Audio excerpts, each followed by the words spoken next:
마태복음 25장 31절서부터 45절까지 말씀입니다.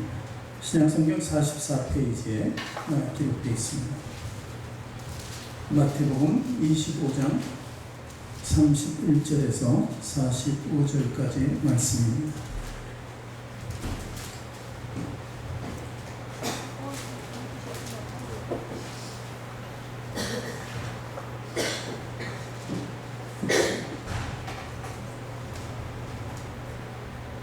좀 말씀 긴데요. 우리 천천히 같이 읽도록 하는데 교도하겠습니다. 제가 한 절 읽고 여러분이 한 절 읽고.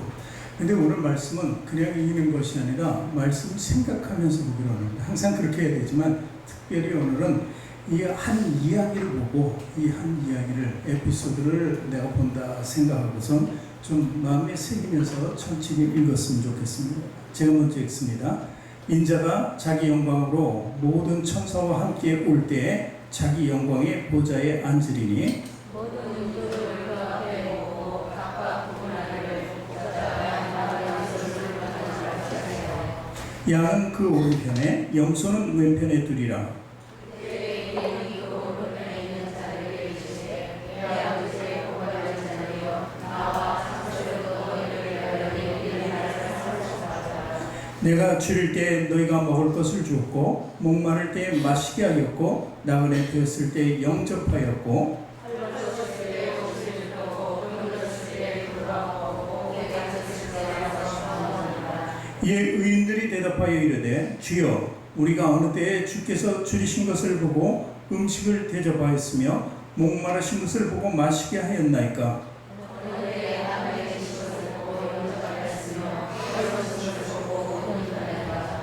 어느 때에 병드신 것이나 옥에 갇히신 것을 보고 가서 배웠나이까 하리니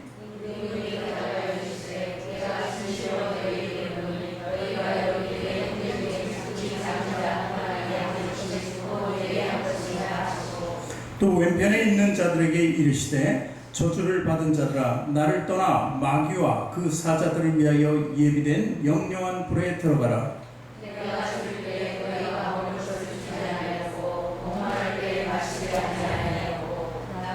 나그네 되었을 때에 영접하지 아니하였고 헐벗을 때에 옷 입히지 아니하였고 병들었을 때와 옥에 갇혔을 때에 돌보지 아니하였느냐 하시니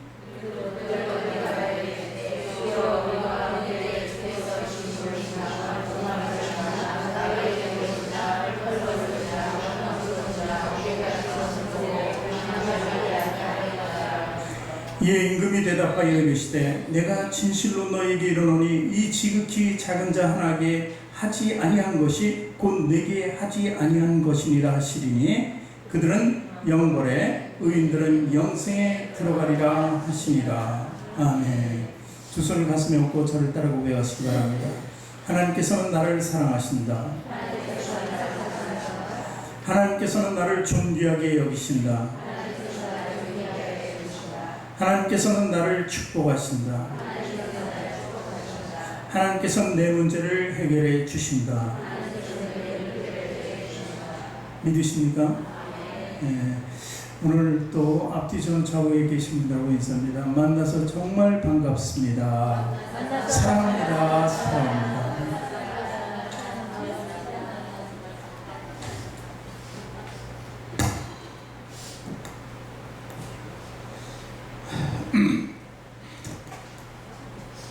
재밌는 얘기로 시작할까요? 어느 깊은 산 속에 멧돼지 한 마리가 있었습니다. 이 멧돼지가 참 계절이 이제 모든 것이 지금은 우리가 여름이지만 이제 다 계절이 추워져서 먹을 것이 별로 없습니다. 지금도 그러죠. 먹을 것이 없는 산 속에 있는 멧돼지들이 도시고 어디고 나와서 막 돌아다니는 것을 볼 수 있는데 하여튼 이 멧돼지가 정말 줄일 대로 줄였습니다. 힘도 없죠. 그런데 힘도 없이 가던 중에 보니까 도토리 하나가 있는 거예요. 큰 나무 밑에 도토리 하나가 있는 것을 보고 허겁지겁 그것을 먹습니다. 얼마나 맛있는지. 그 먹고 나서 이게 여기에 도토리가 있으면 이 부분에도 도토리가 분명히 있을 것이다 생각하고 주변을 탐색하고 주변에 막 흙을 파기 시작합니다. 그 발로 그걸 파는 걸 정말 피가 나도록 팠습니다. 여기저기를 팠는데 도토리는 나오지도 않습니다. 드디어 이제 마침내 모든 힘을 소진하고 이제는 할 수 없다. 아무것도 할 수 있는 게 없다. 그러면서 털썩 하고 누워버렸습니다. 그냥 누워버려서 이제 죽기만 바라겠다. 그리고 누워버렸더니 위를 보니까 도토리 나무가 있었어요. 거기에 도토리가 많이 열려 있었다는 겁니다. 좀 힘이 있을 때 밑을 보지 않고 위를 한 번쯤 봤다면, 그 힘이 있을 때 한 번 받았으면 그 도토리가 그냥 무수히 떨어져서 자기가 풍요로운 삶을 살 수 있었을 텐데, 땅만 보고 그 아래만 보니까 결국은 이 낭패를 겪었다는 이야기입니다. 성경에는 말이죠, 우리가 땅의 것을 보지 말고 위의 것을 보라고 이렇게 기록합니다. 물론 이 예화는 다른 의미죠. 영적인 의미를 담은 말씀이 성경에 기록된 말씀입니다. 그리고 육적인 말씀이라 하더라도 그것이 바로 우리 영적으로 비유해서 들으면 우리에게 그 말씀은 그 어떤 예화든지 삶에 나타나는 이야기들이, 그런 것들이 다 우리에게 삶의 원동력이 될 수 있습니다. 삶의 방편도 될 수 있는 것이죠. 그래서 우리는 우리 주변에 지나가는 일들을 그냥 쉽게 봐서는 안 됩니다. 그것이 어떻게 나의 삶에 적용하면은 참 어떤 사람의 잘못된 것도 적용해서 나에게 그렇게 해서는 안 되겠다. 어떤 사람은 참으로 나보다 좋은 점을 많이 가지고 있다. 그런 것은 우리가 또 본받고 기운받고 그걸 통해서 또 계속 업그레이드 되어가는 신앙을 살아야 한다는 것입니다. 우리가 업그레이드 된다. 이 삶은 무엇을 얘기합니까? 영적인 삶은 아주 중요시 여기고 살아가는 것입니다. 크리스찬의 삶을 잘 유지해 나가시는 것, 그것이 바로 천국인의 삶이라고 보는 거예요. 크리스찬의 삶, 천국인의 삶, 성도의 삶, 하나님 자녀의 삶, 이런 모든 삶이 똑같은 맥락에서 영적인 삶을 추구하고 있습니다. 그래서 지난 3번의 시간 동안에 저는 영적인 삶을 사는 방법론에 대해서 얘기했습니다. 육체의 소욕을 따를 것이냐, 성령의 소욕을 따를 것이냐. 그래서 영적인 사람이 되기를 바라는 사람이 되어야 된다는 것을 결론을 얻었습니다. 두 번째는 겉사람으로 낡고 후패해져서 썩어질 겉사람으로 살아갈 것이냐, 날마다 새로워지는 성령의 사람으로 새로운 사람으로 살아갈 것이냐, 그래서 속사람을 이루면서 변화된 삶을 살아가느냐는 것입니다. 들어오세요. 네. 그리고 또 한 가지 마지막 지난주 시간에는 어떤 얘기, 알곡과 가라지의 비유를 했습니다. 우리 모두 사실 어떻게 보면 가라지였습니다. 이 세상에 심어진 가라지였어요. 근데 그 가라지였지만 하나님께서 구별해서 교회로 불러들여서 가라지처럼 주인된 우리를 변화시켜서 알곡으로 만들어 주셨다는 거예요. 그래서 감람나무 비유까지 들었습니다. 접붙여지면은 그 나무의 진액을 빨고 그 나무에 맞는 합당한 열매를 맺는다는 말씀을 드렸습니다. 그래서 알곡의 삶까지도 이렇게 해서 3번 나눠서 말씀드렸습니다. 이런 3가지 삶은 어쩌면 현재 진행형일 수 있습니다. 현재 삶 속에서 나타나는 문제를 해결해 나오면서 영적인 사람이 되어가는 과정, 그러니까 기독교용으로 성화되어가는 삶을 얘기합니다. 그런데 오늘 본문의 말씀은 모든 것의 결론을 얘기하고 있습니다. 결론. 그러니까 예수님이 재림을 하면은 이때까지의 모든 것이 이제 심판과 구원으로 이루어지는 그 마지막 결론의 말씀입니다. 그래서 오늘 마태복음 25장 31절 첫 절에 보면은 예수님의 재림의 모습이 나타나는 거죠. 같이 읽습니다. 인자가 자기 영광으로 모든 천사와 함께 올 때 자기 영광의 보좌에 앉으리니, 이렇게 기록하고 있습니다. 예수님께서 천사와 함께 영광으로 오실 때 보좌에 앉는다. 뭔가 시작하는 거예요. 우리가 재판을 요즘엔 이제 지난 정권 때의 얘기들이 너무 많아가지고 이 재판의 모습이 자꾸 TV에 연출이 됩니다. 그래서 그 재판하는 모습을 공개할 것인가, 박근혜나 이런 분들은. 그런데 그건 재판이 언제 시작됩니까? 판사가 들어오고 판사가 자기의 착석하면 이제 시작하게 되는 거예요. 그것이 보좌에 앉는다는 것입니다. 앉으면은 이제 심판과 구원이 2가지로 이루어진다는 것을 의미하는 것입니다. 자, 심판과 구원. 우리가 이런 예를 들어볼게요. 공부하는 학생들이 계속 공부를 해나갑니다. 학년을 높이기 위해서 계속 테스트를 받아요. 그 과정이 있다는 것이죠. 테스트를 또 통과해야지만 또 다음 위로 상급 학교로 지나갈 수 있는 것까지 있습니다. 물론 의무 교육은 뭐 떨어뜨리지 않고 모두가 받게 합니다. 뭐 성적이 좋거나 좋지 않거나 해줘요. 그렇지만 우리가 고등학교 시절을 거쳐서 예를 들어 대학교 갈 때는 그렇게 되지 않습니다. 그냥 무조건 입학시켜주는 것이 아니라 시험을 보게 돼요. 테스트를 하게 됐다는 거예요.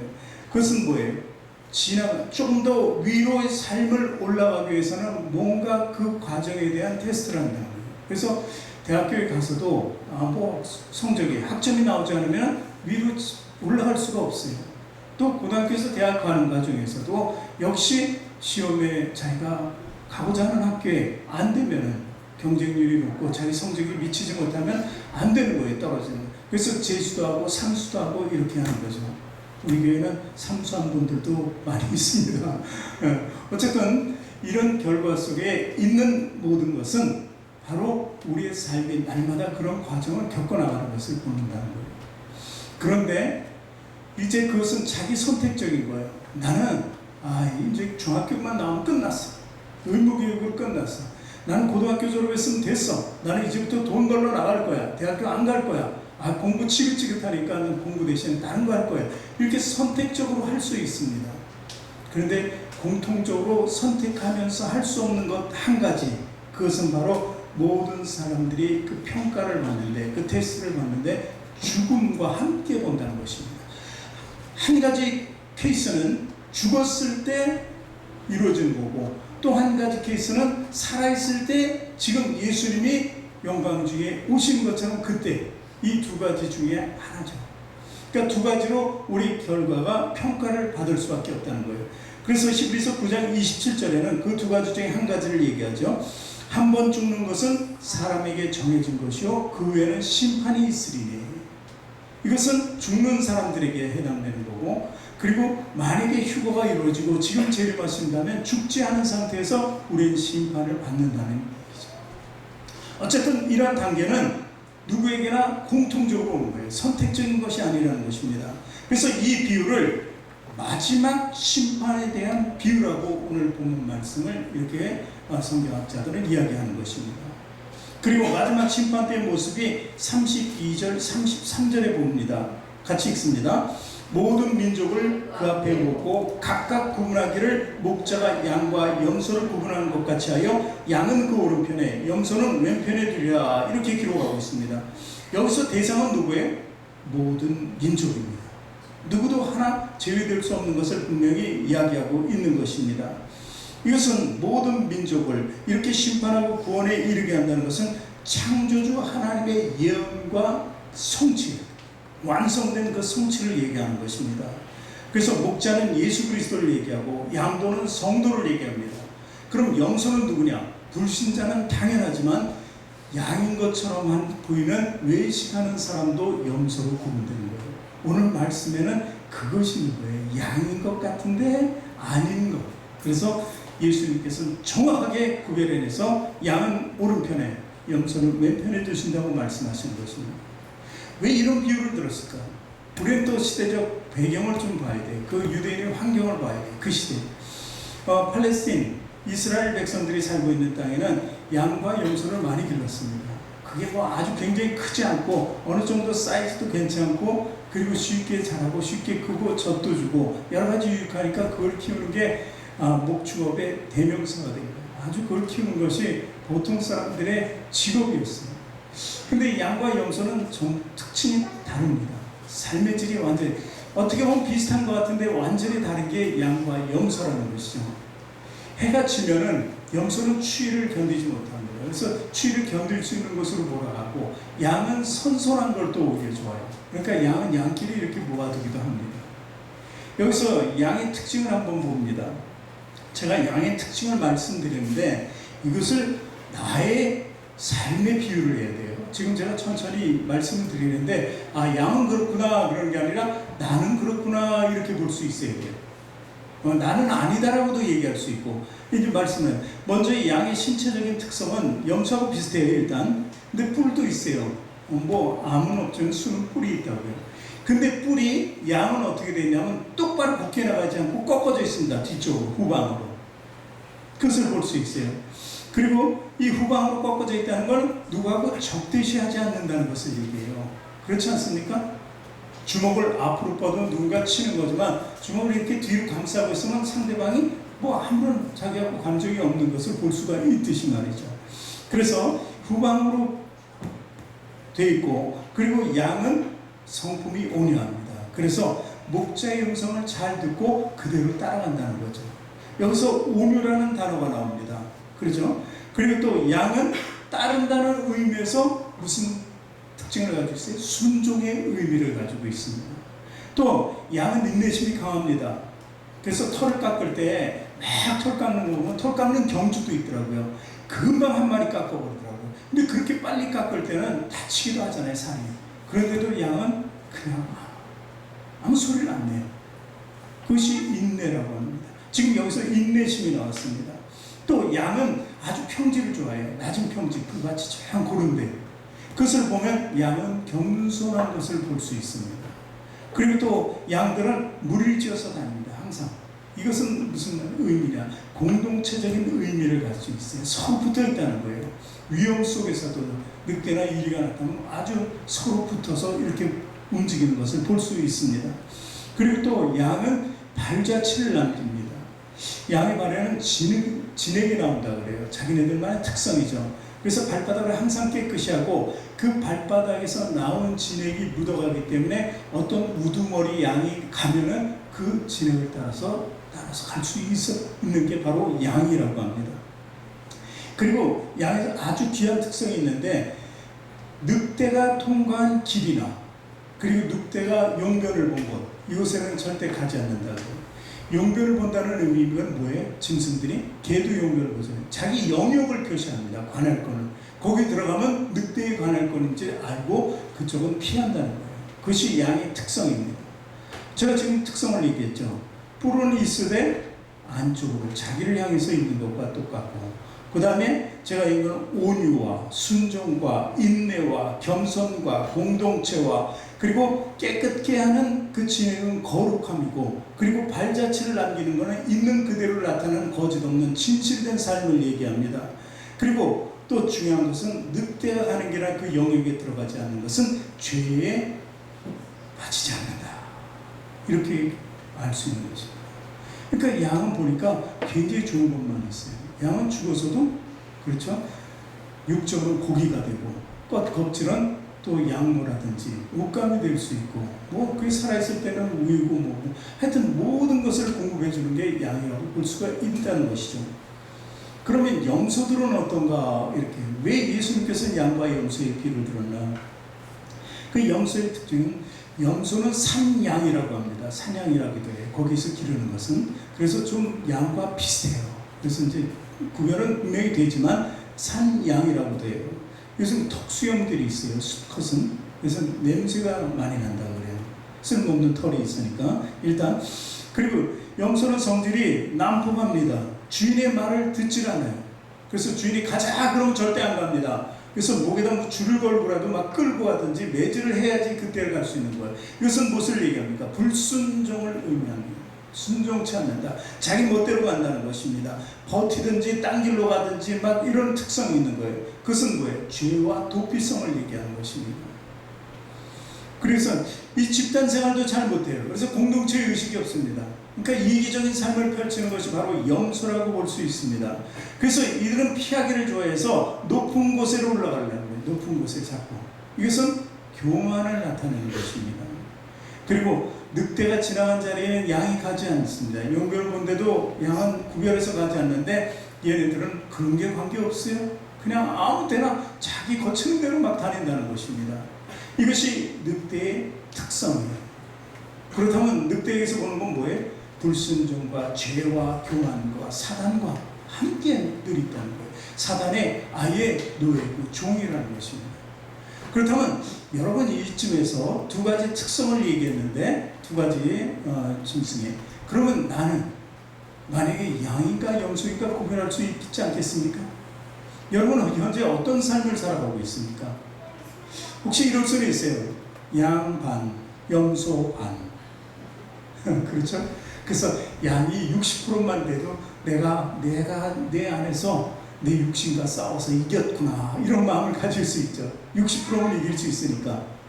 근데 사람들은 이렇게 모든 것을 양팔저울이라는 게 있어요. 두 가지로 올려놓죠. 어느 쪽이 조금만 무거워도 내려가는 거예요. 거기에 기준을 두는데 문제가 있습니다. 그러면 된 것 같아요. 51%만 주님을 믿으면 되는 거예요. 죄는 49%만 있어도 주님이 이기셨다, 승리했다, 나는 그래도 구원받은 사람이다, 괜찮다 이렇게 볼 수 있다는 것입니다. 그러나 오늘 이 두 가지 특성을 통해서 우리가 알 수 있는 것은 51%가 돼서는 안 되는, 60%도 안 된다는 거예요. 99%를 원하는 것도 아니고 100%를 원하는 것이 바로 주님이시다, 이렇게 볼 수 있는 것입니다. 자, 양을 사실 갈라놓는 이유, 팔레스타인에서 배경적으로 양은 염소보다 비싸서 많이 보여주려고 또 갈라놓기도 합니다. 왜냐하면 염소가 자꾸 치받으면 안 되니까. 또 양은 흰색이라고 그러잖아요. 완벽한 흰색은 또 아니긴 합니다. 그런데 흰색이라는 특성이 그 당시의 유대인들에게는 의로운 것으로, 의인이라는 그런 표현을 쓰기 때문에 이렇게 해서 엄격하게 염소보다는 양을 중요시하고 구별하게 되었다는 것입니다. 또 오른편이라는 단어를 딱 쓰고 있어요. 오른편에 누웠다. 양은 오른편, 왼편은 염소. 성경 구약을 쭉 읽어보면 시간이 많이 없어졌는데 오른쪽과 왼쪽을 하나님께서 딱 구별하십니다. 그래서 오른편 자리는 하나님이 일하시는 것, 그리고 왼편은 문제와 고난, 이 주는 사단의 영역을 이렇게 이야기하기도 합니다. 그래서 우리가 십자가의 두 강도가 이렇게 있었잖아요. 근데 하나님 회개한 강도예요. 네가 나와 오늘 낙원에 있겠다고 한 구원을 받은 강도가 있습니다. 근데 오른쪽 왼쪽이라고는 없습니다. 근데 많은 분들이 오른편의 강도는 구원받았다 이렇게 얘기하는 의미가, 구원은 바로 오른쪽에서 이루어진다는 것, 이 염소와 양의 구분에서도 이렇게 증명이 됐다고 얘기합니다. 또 그것과는 관계없지만 하나님께서 귀히 여기시는 분을 바로 오른손 쪽으로 두신다. 그래서 우리가 사도신경 했죠, 오늘도. 그럴 때 뭐예요? 하늘에 오르사 전능하신 하나님 어디에 앉아 계시다고요? 우편에. 가장 큰 능력자의 자리에 앉아 계신 분이 예수 그리스도다, 이렇게 보는 것입니다. 그리고 우리가 위기에 처했을 때, 어려움을 당했을 때, 특별히 다윗이 그런 적이 많아요. 다윗은 위기 속에서 하나님을 늘 찬양하고 감사하고 영광을 돌리는 삶을 살았지만 위기도 만만치 않게 많이 있었다는 거예요. 근데 그때마다 자기가 그 위기에서 탈출하고 하나님이 역사하셔서 자기가 모든 것에서 승리했을 때마다 주님의 오른손으로 일하셨다, 이렇게 시편에서 많이 표현하는 것을 볼 수 있다는 것입니다. 우리가 고난에 처했을 때 특별히 이사야서 41장 10절 말씀을 많이 붙잡습니다. 우리 같이 한번 읽어볼게요. 이 말씀 너무도 잘 아는 말씀이에요. 이사야서 41장 10절. 두려워하지 말라, 내가 너와 함께함이라. 놀라지 말라, 나는 네 하나님이 되리라. 내가 너를 굳세게 하리라. 참으로 너를 도와주리라. 참으로 나의 의로운 오른손으로 너를 붙들리라 하면서, 오른손은 의로운 손, 능력의 손, 사랑의 손, 또 희생의 손이 이렇게 될 수 있다는 것을 의미하고 있습니다. 어쨌든 이렇게 둘을 갈라놓는다 하는 것은 심판의 서곡입니다. 심판이 시작되는 것을 의미합니다. 그래서 우리는 내가 과연 양의 삶을 살고 있는가, 아니면 염소의 삶을 살고 있는가 구별해주는 예수 그리스도의 말씀을 조금 더 들여다봐야 돼요. 그것이 바로 35절서부터 시작되는 말씀입니다.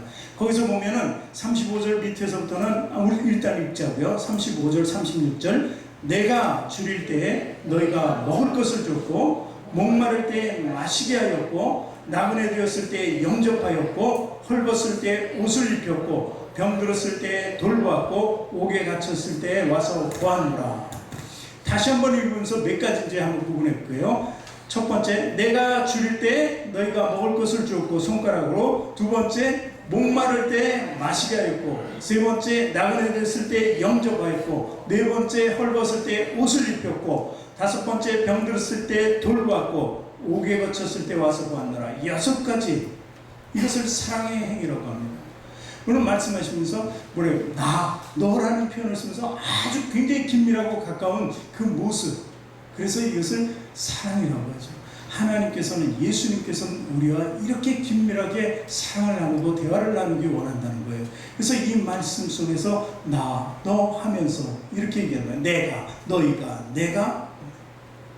그러면서 6가지 이렇게 우리가 손꼽아서 본 그 사랑의 행위, 이 중에서 5가지, 마지막 갇힌 자들을 방문해 옥에 갇혔을 때 와서 보았다, 이 말만 빼놓고 이 5가지는 유대인의 사랑의 목록의 기재가 되어 있는 것입니다. 사랑은 이렇게 하라.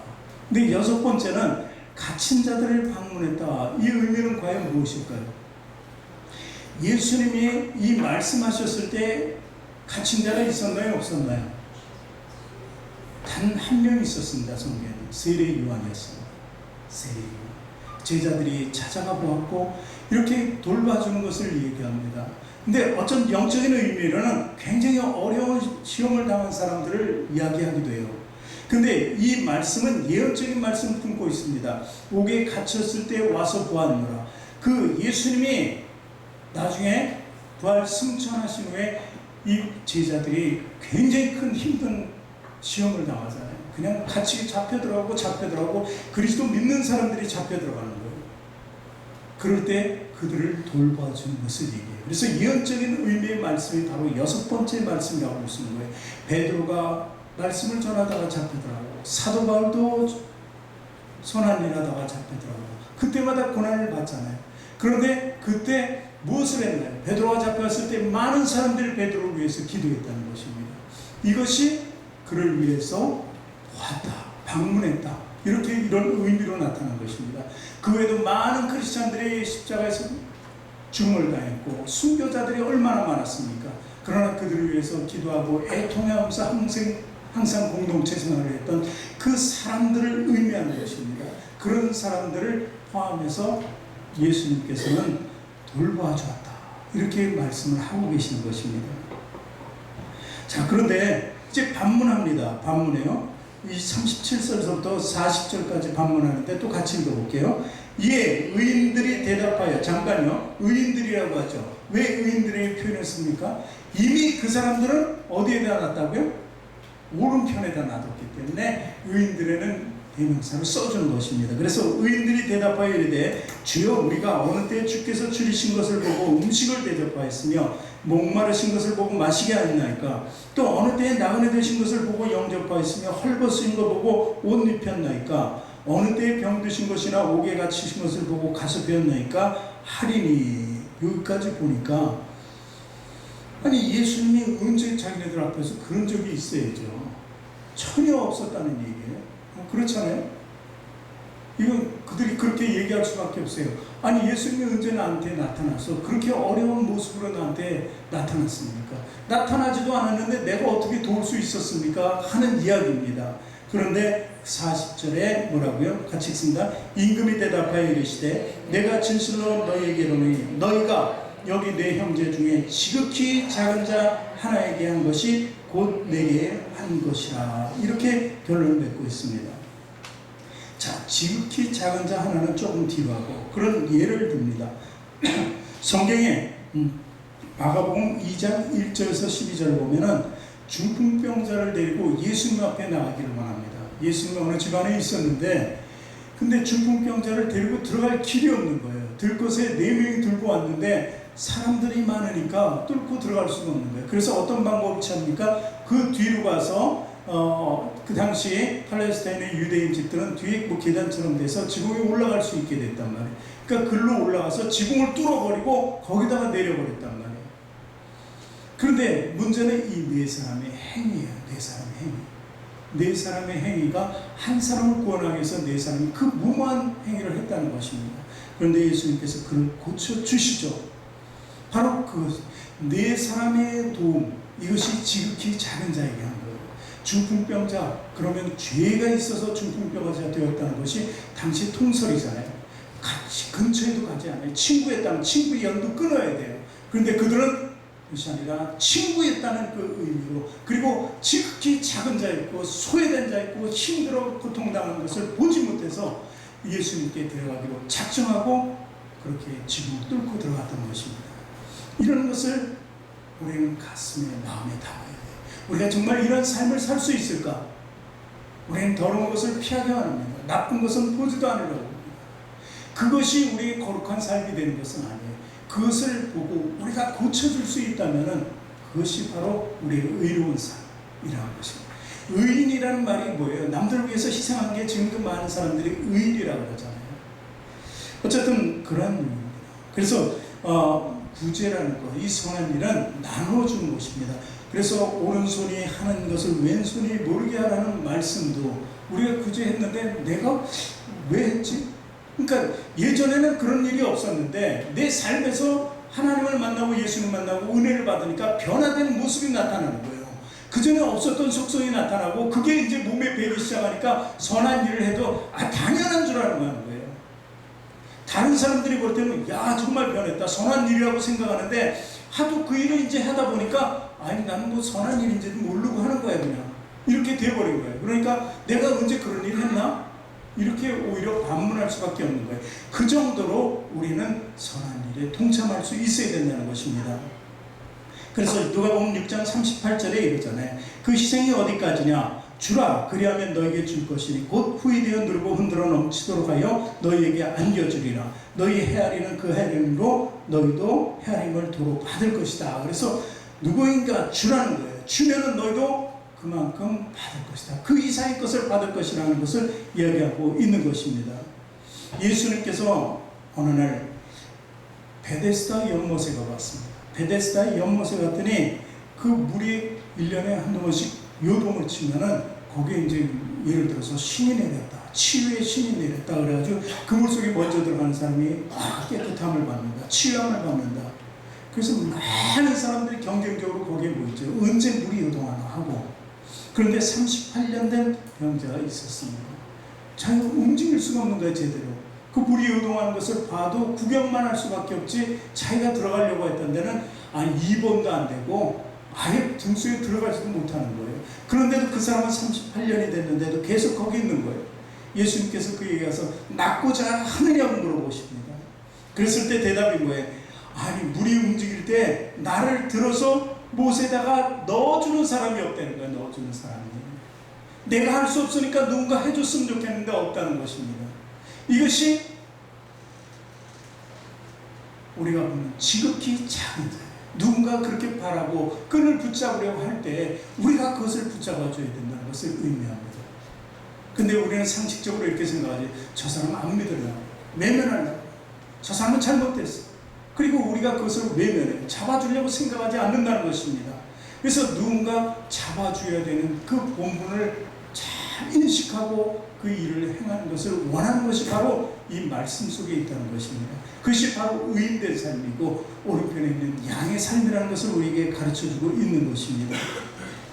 예수님께서는 그래서 당신이 어떠한 일을 어떻게까지 했나를 말씀을 해주시죠. 요한복음 10장 10절에 도둑이 오는 것은 도둑질하고 죽이고 멸망시키는 것뿐이요 내가 온 것은 양으로 생명을 얻게 하고 더 풍성히 얻게 하려는 것이라. 그래서 양의 비유를 들고 있습니다. 그러면서 11절에 보니까 나는 선한 목자라. 선한 목자는 양들을 위하여 목숨을 버리려니와. 그래서 우리 선한 행실은 사실 목숨을 버릴 수도 있는 그런 경지까지도 올라가야 된다는 것을 이야기하는 것입니다. 이것이 양의 특성이에요. 예수님께서 지금 목자라고 말씀하시지만 이 땅에 오실 때는 목자로 오신 것이 아니라 후에 목자의 삶을 사신 거고 처음에는 어린 양으로 오셨다는 사실을 얘기해요. 어린 양으로 오신 이유는 뭐예요? 십자가에서 죽어야 되니까 어린 양이에요. 그 당시에 제물이 돼야 되니까 어린 양이었다는 거예요. 그럼 어린 양이니까 목숨을 버렸어요. 그러니까 이것이 바로 양의 모습이라고 이렇게 보여주는 것입니다. 희생의 모습을 살아가는 것이 바로 그리스도의 본물인 것을 얘기해 주는 것이죠. 마지막 결론에 그 과정 속에서 우리가 참된 진실된 천국인의 백성이 되는 과정을 겪으려면 이런 삶쯤은 우리가 살아야 된다는 것을 말씀하고 계십니다. 그럼 염소의 이야기를 봅시다. 41절부터 43절을 봅니다. 같이 읽습니다. 또 왼편에 있는 자들에게 이르시되 저주를 받은 자들아 나를 떠나 마귀와 그 사자들을 위하여 예비된 영영한 불에 들어가라. 내가 줄일 때에 너희가 먹을 것을 주지 아니하였고 목마를 때에 마시게 하지 아니하였고 나그네 되었을 때에 영접하지 아니하였고 헐벗을 때에 옷 입히지 아니하였고 병들었을 때에 옥에 갇혔을 때에 돌보지 아니하였다 이렇게.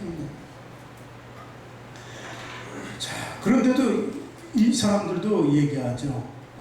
우리들이 언제 만난 적이 있습니까? 오늘 말씀 중에 그런 거예요. 우리는 아니 첫 번째 양의 사람도 우리가 언제 예수님을 만났을까요? 근데 우리도 예수님 만났으면 내가 전혀 그렇게 안 하죠. 예수님 만약에 지금 헐벗고 굶주렸고 그랬으면 내가 어디서 빚을 내서라도 하죠. 그런데 그런 얘기가 다 소용이 없다는 거예요. 예수님은 분명히 오셨는데 그 오신 것이 뭐예요? 지극히 작은 자로 예수님께서는 그들에게 다 나타나셨다는 것을 의미합니다. 우리가 거지와 나사로의 비유를 알잖아요. 그 비유에서 이 거지는 지극히 작은 자였습니다.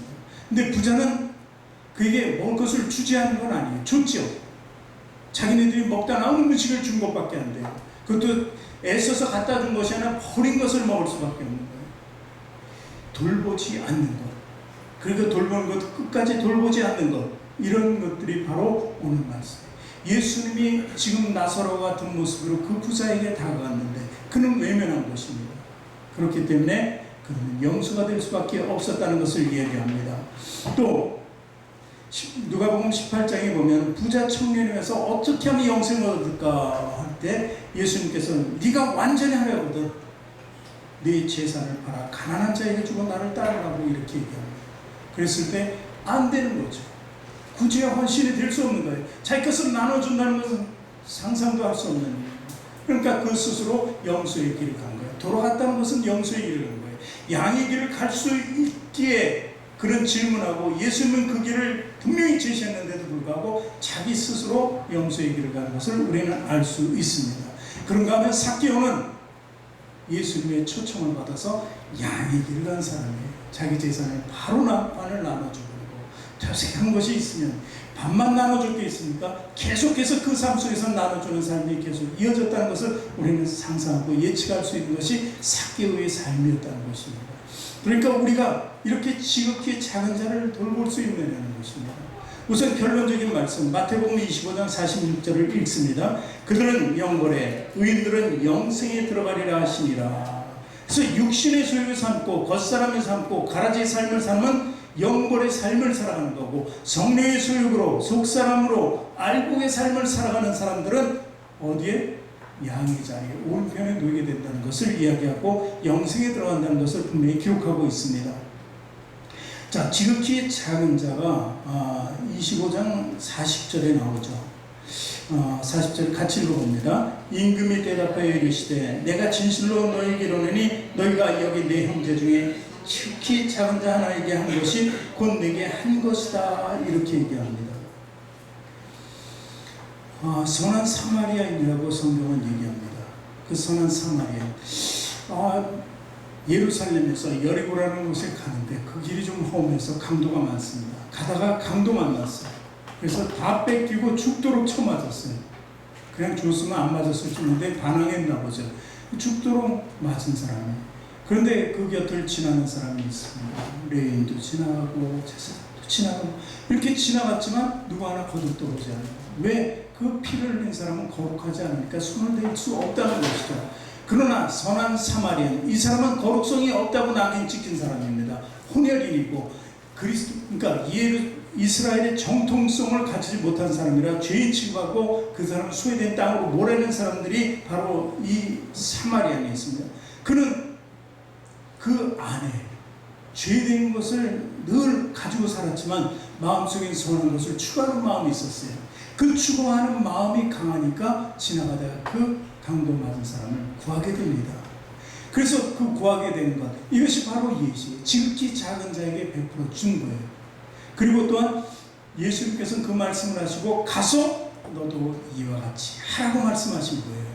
그 말씀이 바로 이 마지막 날이라는 오늘 본문 말씀, 영순의 양인가 구별하는 그 심판에 너희가 반드시 이르게 되니까 그 전에 너희들은 내가 제시한 대로 선한 삶을 살기를 바란다는 그런 충고였습니다. 자, 지극히 작은 자가 톨스토이에게 보면 아주 잘 표현되어 있습니다. 톨스토이 이야기 중에 마틴이라는 구두 수송모가 있어요. 구두를 만드는 사람이 있어요. 근데 구두를 만든 사람이 다 예수님을 보고 싶어 했어요. 믿음을 가지고 예수님 반드시 있다. 근데 예수님을 보고 싶어 했어요. 그런데 어느 날 꿈속에서 예수님이 나타나서 내가 내일 너희 집에 가겠다고 이렇게 말씀하신 거예요. 꿈속에 너무 생생했기 때문에 예수님이 오실 거라고 생각했어요. 그래서 음식을 막 준비해가지고 오시면 내가 대접하리라 그랬는데 예수님은 안 오고 한 거지가 옵니다. 그리고 또 한 번은 청소부가 왔다 합니다. 또 한 번은 사과 파는 아주 정말 비천한 아줌마가 온 거예요. 예수님은 안 오시고 예수님에서 준비를 해놨는데 쓸모없는 사람들은 오는 거예요. 자기가 볼 때는. 그런데 그 사람들이 쓸모없는 것이 아니라 그 사람들이 딱한 처지를 보고 마음의 구제와 선한 마음이 발동해서 그들에게 음식을 다 나눠줍니다. 근데 하루 종일 밤늦게 기다려도 예수님은 오지 않았어요. 근데 그날 밤 꿈에 다시 예수님이 나타났어요. 내가 너희 집에 3번이나 갔다는 거예요. 3번. 그 3사람은 바로 예수 그리스도였다는 거예요. 우리가 보기엔 지극히 작은 자였지만 바로 그것이 예수냐. 네가 나를 대접하였다 하는 것이죠. 이것이 바로 예수님께서 원하시는 우리의 삶인 것을 믿으시기 바랍니다. 지극히 작은 자 하나는 뭐예요? 내가 살아가면서 만나는 사람들이 다 해당될 수 있다는 것입니다. 평범한 내 이웃들, 그들이 하나님의 형제가 된다면 그것도 지극히 작은 자가 될 수 있는 거예요. 그러니까 우리 주변에 있는 사람이 다 지극히 작은 자로 보일 때 우리는 내가 지금 양의 삶을 실천하고 있구나 하는 것을 알 수 있게 되는 것입니다. 마지막 때에는 우리는 다 심판대 앞에 서게 됩니다. 그때 자신 있게 우리는 너는 이리 가라, 오른편으로 가라, 너는 왼편으로 가라, 그러기 전에 우리 스스로 그냥 오른쪽에 갈 수 있다면 얼마나 좋겠어요. 그런 삶을 확실하게 살고 있다면 얼마나 좋겠냐고요. 가기 전에 우리가 갈라버리는 것이죠. 그렇게 확신에 산 믿음을 추구하시기 바랍니다. 그것이 계속해서 4번째까지 지금 제가 서로 상반된 것을 비유해서 말씀하는 것입니다. 어쩌면 우리 말씀을 통해서 우리가 알 수 있는 것은 일상에서 우리는 예수님과의 만남이 늘 주어진다는 것을 알 수 있습니다. 오늘 누구를 만났다. 오늘 누구에게 어떤 대화를 나눴다. 그리고 내가 일터에서 만난 사람들, 이런 사람들이 다 어떻게 예수님이라고 봐야 돼요. 그래서 이 잘못된 얘기 표현일 수 있지만 부처의 눈에는 부처만 보인다 그래서 우리는 그 말을 예수님의 눈에는 예수만 보인다. 우리 크리스찬에는 저 사람이 정말 원수 같은 사람인데 오늘 딱 보니까 예수님으로 보이네. 그러면은 우리는 정말 양의 자리에 있는 것입니다. 그래서 우리 삶을 바꿔야 돼요. 이 양이 되면은 받아들여요. 다 수용해요. 누구든지 다 수용해요. 근데 염소가 되면 어떻게 돼요? 뿔이 어떻게 나 있다고요? 염소는 바로 나 있고 양은 뒤로 나 있어요. 받아들일 수 있고 염소가 되면은 늘 받아쳐요. 아무리 좋은 말을 해도 늘 받아치는 거예요. 그러니까 내가 어떤 삶을 살고 있나. 그리고 우리는 굉장히 그 마음이 조급합니다. 어떤 사람과 대화를 할 때 그 사람이 나에게 협조적인 사람이면 이미 좋은 얘기로 시작은 좋은 마음을 품어요. 근데 어떤 사람은 나에게 비협조적이고 안 좋은 사람이면 뿔을 탁 대고 있어요. 아무리 그 사람의 입에서 좋은 말이 나와도 뿔 가지고 쳐버리는 거예요. 이게 가정에서 많이 일어나죠? 때로는 나도 우리 사모님 뿔 가지고 대면 쩔쩔댈 때가 있어요. 그럼 나도 뿔을 준비하죠. 어떤 때는 서로 그냥 누가 큰가 뿔을 재는 때도 있잖아요. 이렇게 살아가서는 안 된다는 것을 의미합니다. 이것이 가정에서 고쳐지지 않는데 어떻게 남한테 고칠 수 있는 거예요. 또 때로는 이런 경우가 있어요. 타인한테는 남들에게는 다 양의 뿔을 가졌어.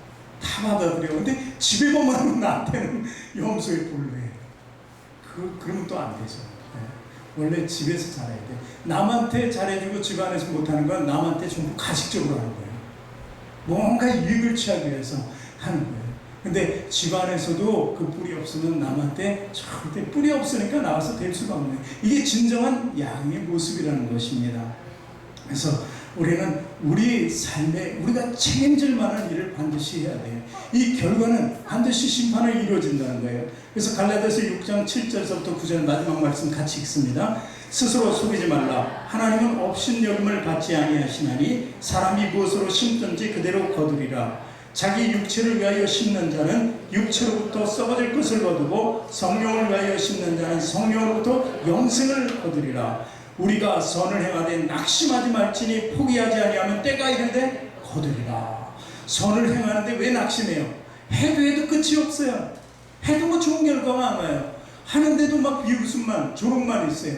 좀 뭐하러 하지? 이런 조롱도 받을 수 있어요. 그러나 포기하지 말라 이거예요. 때가 이르면은 반드시 거두다. 어떤 사람이 영혼에 대해서 부정적인 면을 긍정으로 바꿔요. 그 사람이 이상하게 생각해요. 나도 이상해. 좀 막 닭살 돋는 것 같아, 그런 사람은. 그런데 그래도 하려는 거예요. 낙심하지 말고 계속하면은 거둬진다는 거예요. 나도 내 삶이, 내가 그 사람한테 하는 게 가식적이고 외식적이었는데 그게 진심이 돼버리고, 받아들인 사람도 외식적으로 가식적으로 처음에 받았는데 그게 진심이 돼버리는 거예요. 이렇게 바뀌는 역사라는 것이죠. 그것이 바로 양의 편에 선 사람입니다. 오늘도 여러분 주 안에서 그런 삶 살게 해달라고 기도하시기 바랍니다. 그런 삶 달라고 소원하시기 바랍니다. 하나님이 그런 삶 속에 쓰십니다. 그래서 여러분을 낮게 겸손하게 만들지만 나중에 우리가 설 자리는 가장 높은 곳에 있다는 사실을 믿으시기 바랍니다.